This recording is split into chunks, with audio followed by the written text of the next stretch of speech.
Azmi question போட்டிருந்தேன்னா so அதில் வந்து ஒரு 3 கொஸ்டின் வந்துச்சு. எதை பற்றினா ஸ்கின் கேர் பற்றி. ஸோ ஃபஸ்ட் வந்து என்ன சன்ஸ்க்ரீன், அடுத்து வந்து என்ன க்ரீம் யூஸ் பண்ணுறீங்க, ஸோ இன்னொன்று வந்து எப்படி இவ்வளோ ஏதோ சொல்லியிருந்தாங்க அழகாக இருக்கேன் அப்படின்னு என்னை ஓட்டியிருந்தாங்க. ஸோ அதை விட்டுருங்க.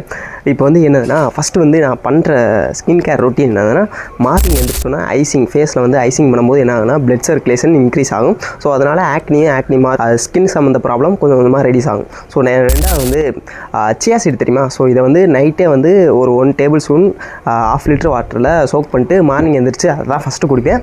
ஸோ இதுதான் வந்து என்னோடய ஸ்கின் கேர். இந்த க்ரீம் தான் சஜஸ்ட் பண்ணுறேன். ஸோ ஃபஸ்ட்டு வந்து அடினாசி ஜெல், இது வந்து ஏற்கனவே சொல்லியிருப்பேன்னு நினைக்கிறேன். ஸோ பார்த்துக்கோங்க.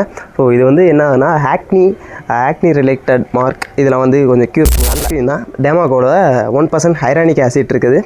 ஸோ வேணுங்கிறவங்க கீழே லிங்க் கொடுத்துருக்கேன், இப்போ வாங்கிக்கோங்க. இது மாதிரி வந்து ஸ்கின் கேர் பற்றி ரிலேட்டட் வேணும்னா என்னை ஒரு ஃபாலோ பண்ணிக்கோங்க.